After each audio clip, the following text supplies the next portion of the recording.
Assalamualaikum warahmatullahi wabarakatuh. Alhamdulillah wa sallallahu wa sallam ala rasulillah wa ala alihi wa sahbihi wa man ihtada bihuda.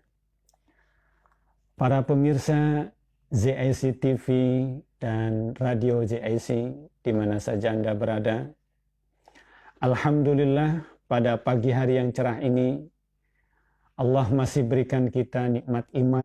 Salah satu karya ulama bangsa kita yaitu kitab Tanqihul Qaul yang disusun oleh Syekh Muhammad bin Umar Al-Bantani.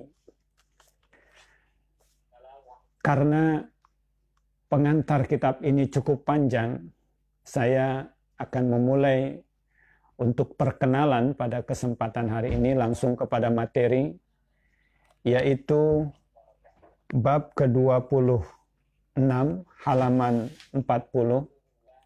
Nanti setelah selesai kita satu bab sebagai perkenalan materi yang ada di dalam kitab ini, baru akan kita memulai pembacaan kitab dari awal. Sebelumnya mari kita baca suratul Fatihah. Kita kirimkan sebagai doa kita khususnya kepada penyusun kitab ini dan kepada guru-guru kita serta orang-orang tua kita. Semoga kubur mereka dijadikan taman surga oleh Allah Subhanahu wa taala. Al-Fatihah ala niyati annallaha yaftahu alaina futuhal arifin wa yufaqihuna fid din wa yarzuquna kamalal ikhlas wal yakin.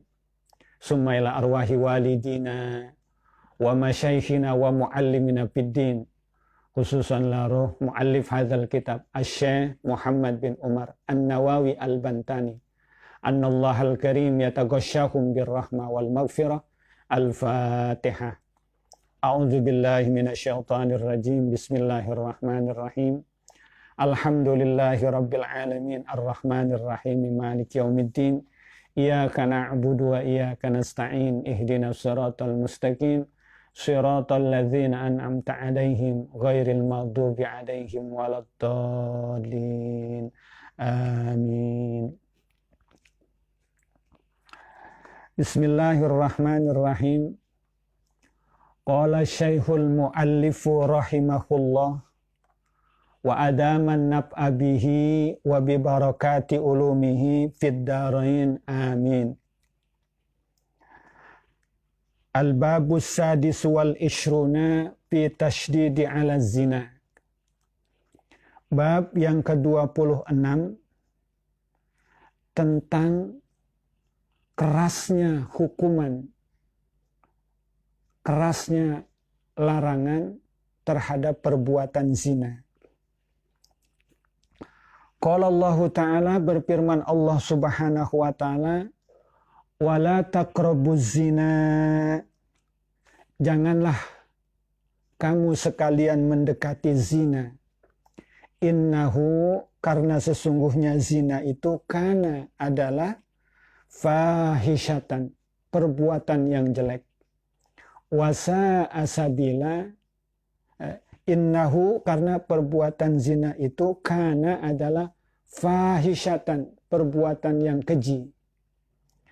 Wasa asabila, dan jalan yang buruk, jalan yang jelek. Mengapa Allah Subhanahu wa Ta'ala katakan dalam ayat ini bahwa perbuatan zina itu adalah perbuatan yang keji? Karena salah satunya adalah perbuatan zina itu akan merusak fitrah manusia. Sesungguhnya manusia itu fitrahnya adalah suci. Dilahirkan dalam keadaan suci. Allah berikan petunjuk kehidupan yang suci. Dan nanti akan menghadap kembali kepada Allah Subhanahu wa Ta'ala dalam keadaan suci. Maka sesungguhnya orang hidup itu kepengen hidupnya tidak berdosa. Kepengen hidupnya dalam keadaan bersih dan suci. Karena memang fitrah manusia seperti itu yang Allah ciptakan. Oleh karena itu maka untuk menghalalkan hubungan laki-laki dan perempuan, Allah berikan petunjuk berupa pernikahan. Yang pernikahan itu adalah mitsaqon ghalidha. Satu perjanjian yang kuat yang di dalamnya terdapat hukum-hukum Allah, ketentuan-ketentuan Allah yang mengatur tentang hubungan laki-laki dan perempuan itu. Jadi pelampiasan biologis seseorang itu diatur dalam ajaran agama Islam. Tidak asal maunya saja, tidak seperti binatang. Di mana saja jadi, kapan saja jadi, dengan siapa saja jadi. Nah, ajaran Islam adalah ajaran yang sangat indah, ajaran yang sangat baik, ajaran yang sangat suci. Tidak seperti binatang atau hewan-hewan itu. Salah satu yang menyebabkan zina dikatakan perbuatan keji karena dari zina itu akan melahirkan anak zina yang menyebabkan terputusnya nasab dengan orang tua biologisnya. Yang dikatakan anak zina itu adalah menurut para pendapat ulama dalam kitab-kitab fikih, anak yang dilahirkan 6 bulan setelah pernikahan.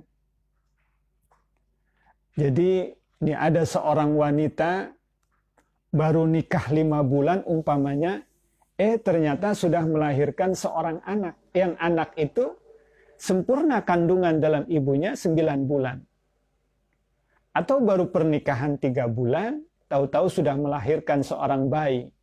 Yang bayi itu usianya sempurna 9 bulan atau 7 bulan. 7 bulan dimungkinkan ada bayi yang lahir. Atau baru 1 bulan, tahu-tahu sudah melahirkan anak. Gitu. Nah, ini lahirlah anak zina. Yang ketika lahir anak zina itu, maka nasab dengan orang tua biologisnya itu tidak ada. Artinya ketika anak yang dilahirkan itu perempuan umpamanya, ketika akan menikah, maka bapak biologisnya itu tidak berhak untuk menikahkan. Kenapa? Karena menurut pandangan Islam dia bukan bapaknya. Karena dalam pandangan Islam seorang bapak itu yang melakukan hubungan suami istri itu boleh melakukan ketika sudah didahului oleh pernikahan. Begitu juga ketika ayah biologisnya umpamanya seorang yang punya harta banyak, maka hartanya itu tidak bisa diwariskan kepada anak zinahnya itu. Itulah mengapa ini dianggap perbuatan keji, karena merupakan kejahatan kemanusiaan yang sangat besar. Seseorang terputus hubungan dengan seorang anak, terputus hubungan dengan seorang ayahnya. Wasa'a sabila, dan Allah katakan zina itu jalan yang jelek. Artinya jalan yang bisa mengantarkan seseorang masuk ke dalam nerakanya Allah Subhanahu wa taala. Wal iyadzubillah. Semoga Allah jaga dan lindungi kita dari perbuatan semacam ini. Nah, itu akan mengantarkan seseorang ke neraka manakala dia tidak bertobat atas perbuatannya. Ya, tapi kalau bertobat, insya Allah diampuni oleh Allah. Karena Allah Maha Pengampun. Seorang hamba yang ragu terhadap ampunan Allah, ya, Allah katakan bahwa maafnya Allah, ampunan Allah itu lebih besar ketimbang dosa-dosa yang diperbuat oleh hambanya selama hamba itu mau bertobat kepada Allah. Walaupun dosanya sebanyak buih di lautan, sebesar gunung, tapi dia memohon ampunan dari Allah dengan sifat Allah yang Maha Pengampun, pemaaf dan Maha Penerima taubat. Hambanya datang, meneteskan air mata, menyesali perbuatannya, mengakui telah berbuat dosa, insya Allah Allah akan ampuni dosa-dosanya itu.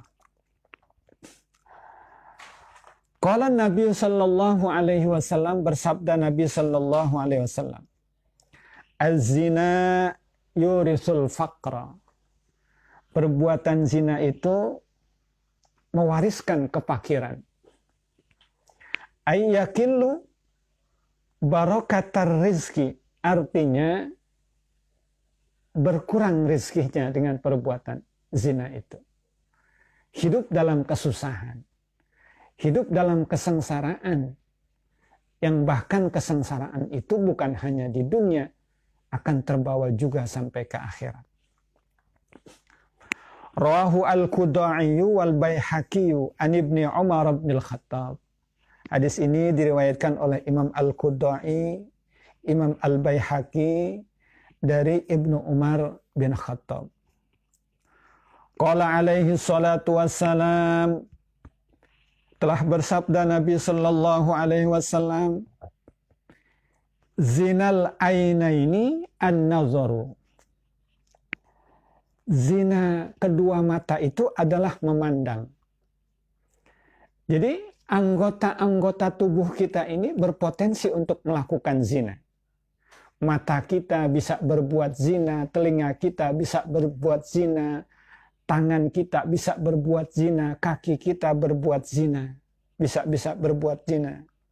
Nah, kata Rasulullah, mata itu zinanya adalah an-nadharu, memandang. Bisighatil musanna, lafadz ainaini ini dengan bentuk musanna, artinya dua. Kalau satu ainun, satu mata. Ainaini artinya dua mata. Memandang bagaimana yang termasuk zina itu, an-nadharu ila ma la yahillu, yaitu memandang yang tidak halal. Ya. Memandang sesuatu yang diharamkan oleh Allah, memandang yang bukan mahramnya, itu memandang semacam itu termasuk perbuatan zina mata. Yajurru ila zina, yang memandang kepada yang tidak halal itu akan menyeret seseorang kepada zina. Jadi dari pandangan matanya terjerumus kepada zina. Nah, itu yang memandang mata, yang mata itu berbuat zina. Rawahu Ibnu Sa'din wa Tabarani wa Abu Nu'aimin an Alqamah bin Al-Khuwairis. Ya, hadis diriwayatkan oleh Imam Ibnu Sa'ad, Imam Tabarani, Imam Abu Nu'aim dari Alqamah bin Al-Khuwairis. Wa qala alaihi salatu wassalamu, dan telah bersabda Nabi sallallahu alaihi wasallam, an-nadharu ilan nisa'il aznabiyati, memandang wanita-wanita yang aznabi, minal kabairi, termasuk adalah perbuatan dosa besar. Kata Nabi seperti itu. Jadi memandang wanita-wanita ajnabi termasuk dosa besar. Siapa yang dimaksud dengan wanita ajnabi itu? Ay allati yahillu lirrajuli an-nadhiri nikahahunna. Yaitu wanita-wanita yang halal bagi orang yang memandang itu untuk menikahinya. Maksudnya adalah wanita-wanita yang mahram. Ya. Maksudnya adalah wanita-wanita yang bukan mahramnya. Itu yang akhirnya mandang itu bisa menimbulkan dosa besar. Wanita-wanita yang bukan mahramnya. Yang dimaksud wanita yang bukan mahramnya itu adalah wanita yang boleh dinikahi. Ya. Wanita-wanita yang mahram adalah wanita-wanita yang tidak boleh dinikahi. Ya, yang mahram itu seperti ibu kita, ya, saudara-saudara kita, adik kita, ya, itu boleh kita memandang. Tapi kalau yang bukan mahram, ya, itu bisa menjadi dosa besar pandangan itu. Bagaimana kriterianya memandang seorang wanita itu yang menjadi dosa besar? Ai idza wujidat asyahwatu wa khifa al-fitnatu ay mailul qalbi. Ya. Artinya pandangan yang menimbulkan hawa nafsu dan dikhawatirkan terjadinya fitnah atau dikhawatirkan mailul qalbi, hati seseorang itu menjadi condong kepada yang dia pandang. Ya. Ketika memandang diresap-resapi, diimajinasikan, ya, akhirnya timbul hawa nafsunya, timbul hayalan-hayalan yang tidak dibenarkan, begitu. Nah, itulah yang kemudian pandangan itu menjadi dosa. Nah, memang para ulama ada khilaf di sana, ada beberapa perbedaan pendapat, begitu ya, dalam hal memandang wanita. Yang disepakati oleh para ulama, yang tidak boleh memandang wanita itu adalah pandangan yang menimbulkan hawa nafsu. Pandangan yang bisa akan terjadinya fitnah. Pandangan yang akan membuat hati seseorang menjadi condong kepada yang dia pandang, menjadi kepengen. Itu yang jelas tidak boleh, begitu. Nah, sedangkan yang dibolehkan, para ulama sepakat, begitu. Ada pandangan-pandangan yang dibolehkan, diantaranya ketika ada hajat, ada kebutuhan, ada keperluan. Seperti hendak melamar atau khitbah. Boleh seorang memandang atau melihat pasangannya itu, gitu ya. Atau di pengadilan, ya, yang hakimnya adalah laki-laki, yang disidangkan adalah perempuan. Boleh melihat itu. Atau ketika berbelanja, ya, penjualnya adalah laki-laki, yang membelinya adalah perempuan. Nah, itu dibolehkan. Termasuk juga dalam hal mengajar, ya, proses kegiatan belajar mengajar. Gurunya laki-laki, murid-muridnya perempuan, atau sebaliknya. Ya, gurunya perempuan, muridnya laki-laki. Nah, itu ada di antara para ulama yang membolehkan, begitu. Membolehkan karena ada keperluan, ada hajat di sana, seperti itu. Nah, cuma tadi ada batasannya. Selama pandangan itu tidak menimbulkan syahwat, ya. Selama pandangan itu tidak membuat terjadinya fitnah, selama yang dipandang itu tidak menjadi condong hatinya kepada yang dipandang itu, tidak kepengen kepada yang dipandang itu. Sebab kalau umpamanya ajaran Islam itu kaku, pokoknya tidak boleh saja memandang, maka kehidupan kita akan menjadi sulit, ya. Kita akan menjadi kerdil, begitu. Dan ajaran Islam tidak seperti itu. Ajaran Islam tidak menyusahkan, gitu ya. Ya, bayangkan saja umpamanya mau jual beli, kebetulan pembelinya perempuan, yang penjualnya laki-laki, masa ketika membayar harus merem, menutup matanya. Bisa-bisa uangnya keliru, gitu ya. Atau seorang sopir umpamanya ketika sedang mengendarai, sopirnya laki-laki. Tetapi begitu sedang nyopir ada perempuan yang lewat, gitu. Karena tidak boleh memandang, apakah harus merem, gitu. Jika merem bisa-bisa nabrak, gitu. Seperti itu. Atau dalam konteks kemajuan saat ini, gitu ya. Seorang perempuan ada yang menjadi perdana menteri, ya, seorang perempuan ada yang menjadi wali kota, ada yang menjadi bupati. Sedangkan bawahan-bawahannya itu laki-laki begitu ya. Mereka berinteraksi, tidak apa-apa begitu ya. Sepanjang tadi batasan memandangnya itu tidak menimbulkan nafsu.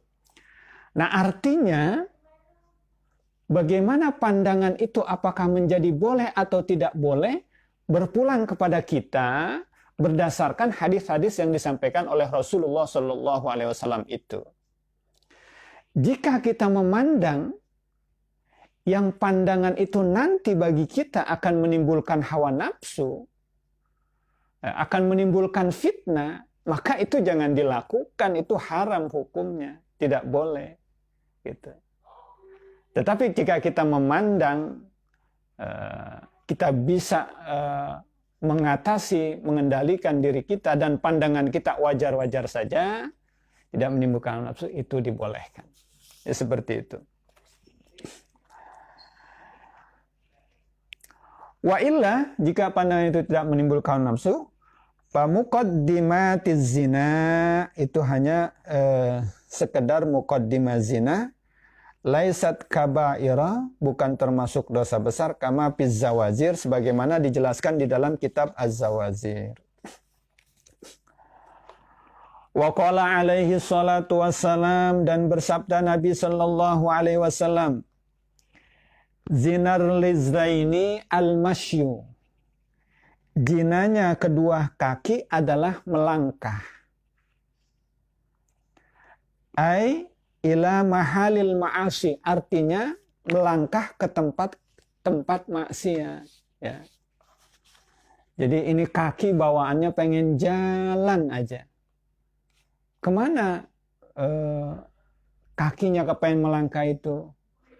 Ke nightclub umpamanya, yang terjadi di sana hubungan-hubungan yang tidak dibolehkan begitu, ke tempat maksiat, itu kaki itu jadi bisa menjadi zina di sana. Wazinal yadaini al-batsyu, dan zina kedua tangan memegang, wazinal ainaini an-nazaru, dan zina kedua mata memandang, ai ila ma la yahillu, artinya memandang kepada yang tidak halal. Wa qala alaihi salatu wassalam, dan bersabda Nabi sallallahu alaihi wasallam, zanyatun wahidatun tuhbitu amala sab'ina sana. Zanyatun satu kali zina, zanyatun wahidatun satu kali zina, bifathhiz zai za, wa sukunin nun zan, wa huwa lil marrah, artinya itu untuk satu kali.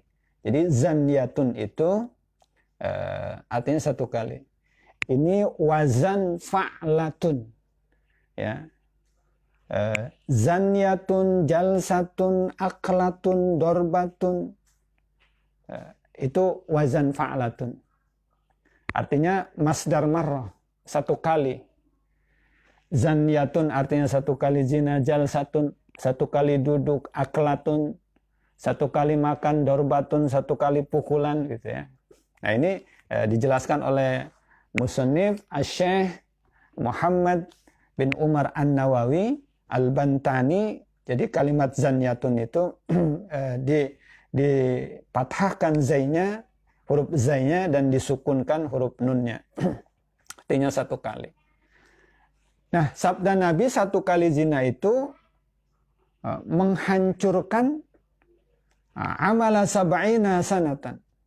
Ya, amal kebaikan 70 tahun. Ya. Satu kali saja gitu ya.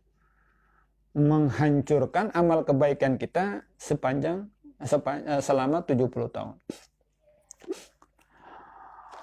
Wa Ibnu Hibban fi sahihihi annahu sallallahu alaihi wasallam qala, dan telah meriwayatkan oleh Imam Ibnu Hibban di dalam kitab sahihnya bahwasanya Nabi sallallahu alaihi wasallam bersabda, ta'abbada 'abidun min bani Israila, ya, telah beribadah seorang ahli ibadah dari Bani Israel.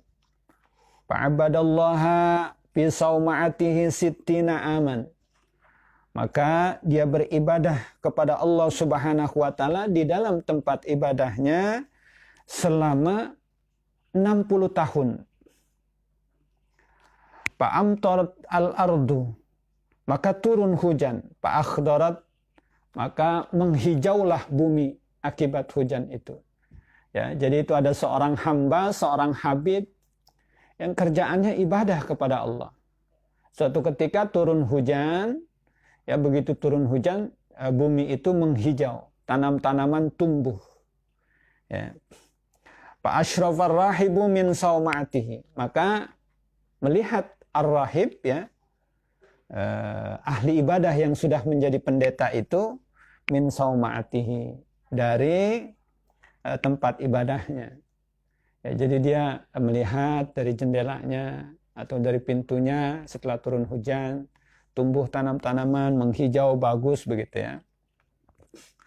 Faqala, kemudian dia berkata, lau nazaltu fadzakartullaha fazdadtu khairan. Ya. Kalau saya turun ini dari tempat ibadah saya, ya, saya jalan-jalan, ya, maka saya akan berzikir kepada Allah. Berarti itu akan menambah kebaikan saya. Jadi begitu. Si ahli ibadah ngelihat tumbuh-tumbuhan parejau, pengen turun, pengen keluar dari tempat ibadahnya, dan dia sudah berniat di dalam hatinya sambil melihat-lihat pemandangan yang hijau-hijau itu sambil berzikir. Ya, berarti itu akan menambah kebaikan dia. Panazala, kemudian dia turun dari tempat ibadahnya itu, wa ma'ahu ragifun aw ragifani, dan bersamanya dia membawa sepotong atau 2 potong roti. Fabainama huwa fil ardi laqiyathu imra'atun. Ketika sedang berjalan-jalan, lihat pemandangan-pemandangan hijau itu, berjumpa dengan seorang wanita. Ya. Falam yazal yukallimuha, maka enggak berhenti-berhenti dia ngobrol, ya, bercakap-cakap dengan wanita itu. Wa tukallimuhu, dan wanita itu juga nyambung, ya, menanggapi, ngobrol juga begitu, enggak berhenti-berhenti, ya. Lam yazal, terus-menerus begitu ya. Hatta gosyaha, sampai terjadilah hubungan yang tidak dibolehkan. Summa ugmiya, kemudian dia sadar, alaihi, ya, atasnya. Panazalul ghadira, kemudian dia turun ke anak sungai gitu. Liyastahimma, supaya dia mandi. Ya. Habis berhubungan, dia sadar, kemudian dia pengen mandi gitu ya. Faja'a sa'ilun, maka datang seorang pengemis, tukang minta-minta. Fa'auma'a ilaihi ayyakhudha ragifaini, maka orang yang ahli ibadah tadi, yang sudah menjadi rahib, sudah menjadi pendeta, yang kemudian melakukan perbuatan yang diharam itu, memberikan isyarat kepada peminta-peminta itu, ya, kepada pengemis itu, ayyakhudha ragifaini, supaya mengambil rotinya. Ya, ada pengemis minta-minta, ya, kata rahib itu, yang abid itu, dikasih syarat, ya, maksudnya itu silahkan ambil saja 2 potong roti saya buat kamu gitu. Summa mata, kemudian dia meninggal dunia, ya, habis melakukan perbuatan itu dia kemudian meninggal dunia. Fauzinat ibadatu sittina sanatan, ya, maka ditimbang ibadahnya yang sudah 60 tahun itu, ya, yang selama 60 tahun dia terus-menerus, ya, beribadah, ditimbang bitil kazanyati, dengan 1 kali perbuatan zinahnya itu. Farazahat azanyatu bihasanati, maka yang menang timbangannya, yang lebih berat adalah zinahnya itu dibandingkan kebaikan yang sudah 60 tahun. Summa wudi'ar ragifu aw ragifani, ya. Karena dia amal ibadahnya sudah kalah dengan 1 kali perbuatan itu, kemudian diletakkan sepotong atau 2 potong rotinya itu yang tadi dia sedekahkan, ya, ditambahkan di timbangannya gitu ya. Ditambahkan di timbangannya ya. Ma'a hasanatihi, ya, ditambahkan di timbangan kebaikannya. Ya, yang akan kita wallahu a'lamu bissawab wa ilaihil marji wal ma'ab rabbi zidna ilma warzuqna fahma. Kita tutup taklim kita ini dengan membaca doa. Bismillahirrahmanirrahim. Allahumma salli ala sayyidina Muhammadin wa ala alihi wa sahbihi ajmain. Allahumma bihaqqi sayyidah Fatimah wa abiha wa ba'liha wa baniha iftah alaina wa banatina wa auladina wa dzurriyyatina futuhal arifin wa faqihna wa iyahum fid din wa allimna wa iyahum at-ta'wil wahdina wa iyahum sawa'as sabil. Allahumma zidna wa la tanqusna wa akrimna wa la tuhinna wa atina wa la tahrimna wa athirna wa la tu'sir alaina wardina warda anna. Allahumma hdina bi hudak wa ja'alna mimman yusari'u fi ridak wa la tuwallina waliyan siwak wa la taj'alna mimman khalafa amraka wa asak. Wa hasbunallah wa ni'mal wakil, ni'mal maula wa ni'man nasir. Wa sallallahu wa sallama ala sayyidil mursalin wa ala alihi wa sahbihi ajmain. Walhamdulillahi rabbil alamin. Wassalamualaikum warahmatullahi wabarakatuh.